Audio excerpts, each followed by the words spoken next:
दतिया की seat BJP आखिरकार क्यों हारी, जानते हैं आप? मोदी को बीजेपी के घर के भीतर से अब चैलेंज नहीं मिलने लगा है। चैलेंज क्या? टिकट काटोगे तो हार का अंजाम भुगतो।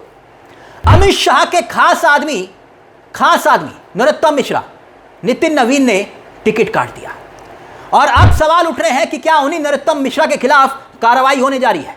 दतिया हार के पीछे की वजह क्या है? सिर्फ नरोत्तम मिश्रा नहीं है, 5 वजहें हैं दोस्तों, 5 वजहें। बीजेपी बांकीपुर चुनाव हारती है, खुद नितिन नवीन की सीट, और उधर दतिया से खबर आती है कि नरोत्तम मिश्रा की टिकट काटने के बाद जिनको टिकट दिया वो भी चुनाव हार गए। अब नरोत्तम मिश्रा क्या वाकई में एक फैक्टर थे या फिर कारण कुछ और? वैसे तो सबसे पहले यह तस्वीर को याद करिए, जब विवेचना होगी ना तो इस तस्वीर का जिक्र जरूर होगा। यह तस्वीर क्या है? नामांकन के दिन, जिस दिन बीजेपी के प्रत्याशी का नामांकन हो रहा था, तब उस वक्त नरोत्तम मिश्रा आंसू बहा रहे थे और ये आंसू ही क्या बीजेपी की हार का कारण बने? क्यों? क्योंकि नरोत्तम मिश्रा मन से रोकर चुनाव को एक तरफा कर गए। क्योंकि नरोत्तम मिश्रा ये समझा गए थे अपने समर्थकों को कि भैया मेरा शरीर आशुतोष तिवारी के साथ है जिसको बीजेपी ने टिकट दिया, लेकिन मन नहीं है। और हार का कैमरा सीधे तौर पर बीजेपी की तरफ मुड़ गया और नरोत्तम मिश्रा जिनका खुद का बूथ था वहां बीजेपी हार गई। नरोत्तम मिश्रा के पोलिंग बूथ नंबर 121 पर भाजपा हार गई, जहां कांग्रेस को 291 और भाजपा को 264 वोट मिले। कांग्रेस को 27 वोट मिले। आखिरकार यहां खेल 27 वोटों की बढ़त का था। कांग्रेस को 27 वोट मिले नहीं, 27 वोटों की बढ़त थी। अब देखिए, दतिया उपचुनाव के जो प्रभारी रहे डिप्टी सीएम जगदीश देवड़ा, कांग्रेस की जीत की खबर आई तो भाजपा मुख्यालय से भाग खड़े हुए। देखिए जरा। जगदीश देवड़ा इस समय भाजपा कार्यालय से बाहर जा रहे हैं। ये दतिया उपचुनाव के प्रभारी थे। भाई साहब कुछ बोलिए, कुछ।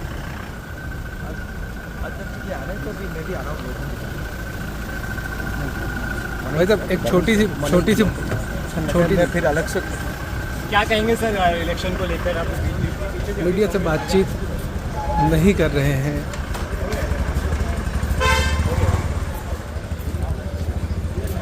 बता दें, डिप्टी सीएम जगदीश देवड़ा को पार्टी ने दतिया उपचुनाव का प्रभारी बनाया था, लेकिन ये परिणाम आने के बाद से वो साफ तौर पर मायूस नज़र आ रहे हैं और पार्टी कार्यालय से वो अभी निकले हैं, क्योंकि अब लगभग तस्वीर साफ हो गई है और उन्होंने मीडिया से भी कोई बातचीत यहाँ पर नहीं की है।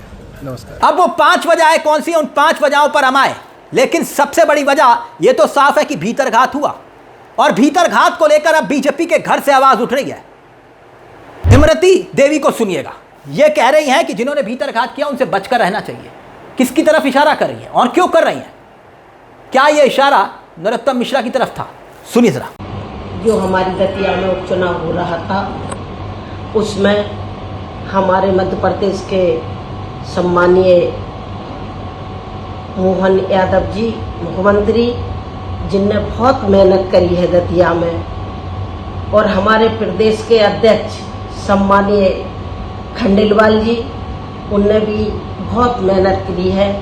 श्रीमान ज्योतिराज सिंधिया जी ने भी हमारी बहुत बड़ी सभा ली थी और हमारे पूर्व मुख्यमंत्री सम्मानीय शिवराज सिंह जी ने बहुत मेहनत करके उनने भी सभा ली थी।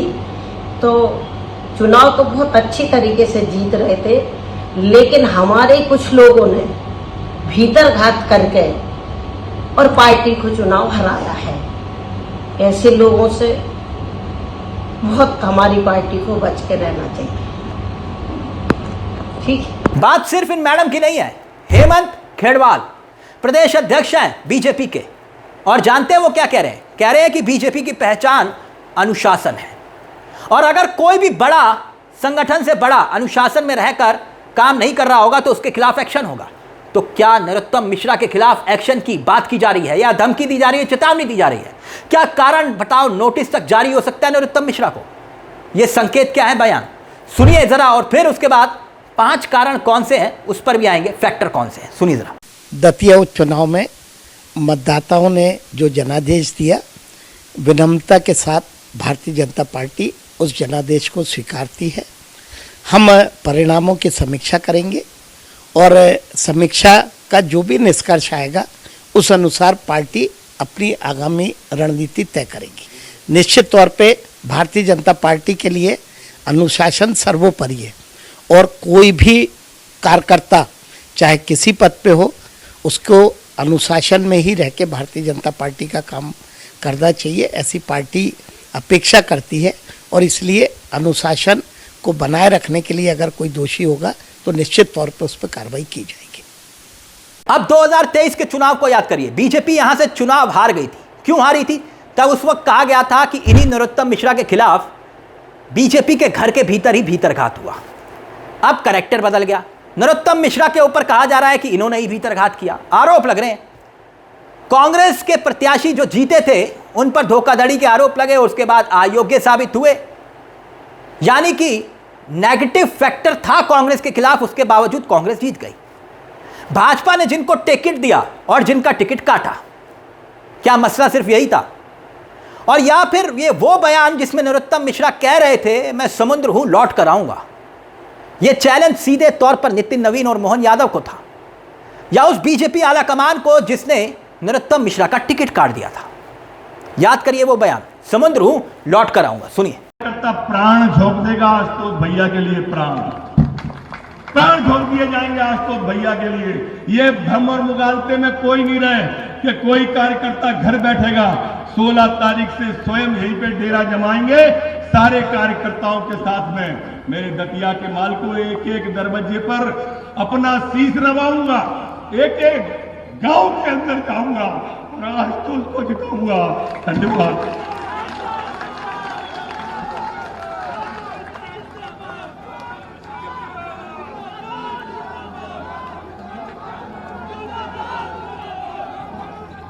बहुत बहुत धन्यवाद आदरणीय भाई साहब। बोले भारत माता की। दतिया के वो 5 फैक्टर उस पर भी आ जाते हैं जिसने बीजेपी को इस कदर नुकसान पहुंचाया कि अमित शाह के खास आदमी का पहले टिकट कटा और फिर उसके बाद बीजेपी चुनाव हार गई। 5 फैक्टर। सबसे पहला फैक्टर तो नरोत्तम मिश्रा ही है। नरोत्तम मिश्रा ये महत्वपूर्ण फैक्टर है, इसमें कोई दो राय नहीं, लेकिन सबसे बड़ा फैक्टर नहीं है। नए चेहरे आशुतोष तिवारी पर भरोसा जताना यह नुकसान दे गया, यह चूक थी। आप दूसरे फैक्टर पर आइए। उपचुनाव में वोटिंग के वक्त नरोत्तम मिश्रा तो मान गए, लेकिन नरोत्तम मिश्रा के समर्थक क्या माने? नरोत्तम मिश्रा प्रचार के लिए कितनी बार रण में उतरे, कई जगह चुनावी रैलियों से वो गायब थे। 2023 के चुनाव में नरोत्तम मिश्रा को हराने की खबरें आई और नरोत्तम मिश्रा ने क्या बदला ले लिया? कांग्रेस से ज्यादा बीजेपी के अंदर अंतर्कलह होना मोदी शाह के खिलाफ तीसरी सबसे बड़ी वजह। मोदी शाह के खिलाफ पहली बार बीजेपी के भीतर से आवाज उठा। सिर्फ नरोत्तम मिश्रा के टिकट कटने की बात नहीं है, जैनजी का आंदोलन हो रहा था, तब उस दौरान क्या हुआ? मुरली मनोहर जोशी सामने आए, तीसरी सबसे बड़ी वजह। अब आइए चौथी सबसे बड़ी वजह पर, जैनजी का प्रोटेस्ट और उसी वक्त चुनाव में वोटिंग। और ठीक वोटिंग से पहले एक और बड़ा फैक्टर आया, किसानों का आंदोलन। भोपाल में किसानों का आंदोलन, दतिया उपचुनाव में जैनजी और किसान फैक्टर, यह सब कुछ बता रहा था कि दतिया विधानसभा चुनाव बीजेपी के लिए जीतना नामुमकिन दिखाई दे रहा है। क्योंकि कांग्रेस को यहां उम्मीद की किरण इसलिए दिखाई दे गई क्योंकि पार्टी के भीतर घात था। घनश्याम सिंह दतिया 6000 वोटों से चुनाव जीत गए, लेकिन कांग्रेस के घर के भीतर से भी एक संकेत आया। जीतू पटवारी अकेले चुनाव लड़वा रहे थे। कमलनाथ, दिग्विजय सिंह कहां थे? यह भी बड़ा सवाल खड़ा हो रहा है। सुनिए जीतू पटवारी खुद क्या कह रहे हैं, सुन लीजिए। दतिया की जनता को खूब साधुवाद, खूब उनका ऋणी और उनका धन्यवाद देना चाहता हूं, जिन्होंने मध्य प्रदेश की राजनीति में बदलाव का शंखनाद किया। उन्होंने, दतिया की जनता ने पूरे प्रदेश को मैसेज दिया कि भारतीय जनता पार्टी की जो अखंड अहंकार और रिवेंज की पॉलिटिक्स है, भ्रष्टाचार की पॉलिटिक्स है, सत्ता के दुरुपयोग की पॉलिटिक्स है, उसका प्रतिकार किया। एक नई दिशा में प्रदेश को ले जाने के लिए रास्ता दिया। साथ ही राहुल गांधी जी के नेतृत्व को देश पसंद करने लगा है। राहुल गांधी जी के उठाए मुद्दों को दतिया की जनता ने सील लगाई है। आदरणीय अखिलेश जी को भी बहुत साधुवाद और धन्यवाद देना चाहता हूं कि इस चुनाव में समाजवादी पार्टी के कार्यकर्ताओं ने और अखिलेश जी ने भी जो हमारे सहयोग किया, चूंकि झांसी से लगा हुआ हिस्सा है, और बहुत यादव परिवार के हमारे साथीगण हैं जिन्होंने इसमें अखिलेश जी के कहने पर हमारा सहयोग किया। जीत का एक तरह से उनको भी श्रेय जाता है। मैं अखिलेश जी को धन्यवाद देता किया। जेएमएम जी का जो पूरे प्रदेश में और देश में आंदोलन हुआ, राहुल जी ने जिस तरीके से उसको नेतृत्व दिया, उसको भी दतिया की जनता ने सपोर्ट किया। जहां तक प्रश्न है श्रेय का, 100% हमारे वर्करों ने जान झोंक दी, तपस्या की, जिसको जो ड्यूटी दी पूरा महीना वहां लगा रहा। भारतीय जनता पार्टी के 50 करोड़ रुपए, 25 मंत्रियों का पूरे रात दिन वहां लगे रहना, भारतीय जनता पार्टी के आरएसएस के जामवाल जी का वहां बैठ जाना, भारतीय जनता पार्टी के अध्यक्ष का वहां खंडेलवाल जी का हिलना ही नहीं, और सबसे बड़ी बात ज्योतिरादित्य सिंधिया, शिवराज सिंह चौहान, मोहन यादव, प्रहलाद पटेल, न जाने कौन कौन, सारों का वही रहना पूरे चुनाव में।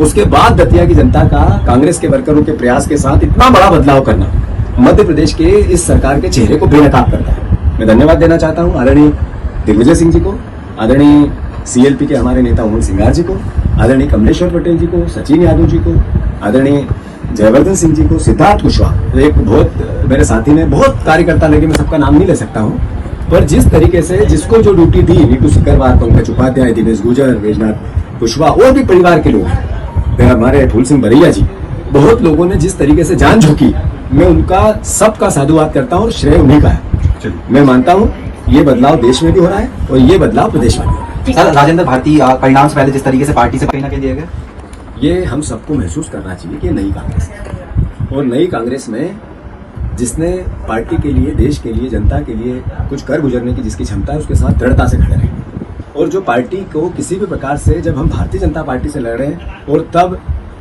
कोई भी नुसेंस हो, पार्टी बर्दाश्त नहीं करेगी। ये डिसीजन उसी का परिणाम। राजेंद्र भारती जी, जब उनसे संघर्ष हो रहा था, पूरी पार्टी उनके साथ थी, और ये जो टिकट का वितरण हुआ उनसे पूछ के हुआ, और अगर फिर कोई किसी प्रकार का पार्टी को नुकसान पहुंचाने की कोशिश होगी तो पार्टी ने उसको संज्ञान में लिया और निर्णय लिया। मैं समझता हूं ये सबके लिए एक मैसेज है। यानी सिर्फ एक नरोत्तम मिश्रा ही फैक्टर नहीं थे। मोदी शाह की क्या वाकई में उल्टी गिनती अब शुरू हो चुकी है, क्योंकि जो उनका अपना खुद का बेस वोटर था, कोर वोटर था, वो खिसकता हुआ दिखाई दे रहा है। उपचुनाव 2 नतीजे बहुत महत्वपूर्ण है। बीजेपी के अपने खुद के राष्ट्रीय अध्यक्ष नितिन नवीन, जो कि मोदी जी खुद कहते हैं ना, मोदी जी मेरे बॉस हैं, यानी बॉस अपनी खुद की सीट हार गए। और वहीं पर दतिया में अमित शाह के खास आदमी ने सीट हरवा दी, ऐसे आरोप लग रहे हैं। तो क्या बीजेपी के घर के भीतर सब कुछ सामान्य है? इस पूरी हार को लेकर आपकी क्या राय है? आपको क्या लगता है कि बीजेपी क्यों हारी? क्या घमंड या वजह कुछ और? अपनी राय कमेंट बॉक्स में जरूर दीजिएगा। मुझे तिलक चावला को दीजिए इजाजत। बेल आइकॉन दबा दीजिएगा। मंच आप ही का है। नमस्कार, जय हिंद, जय भारत।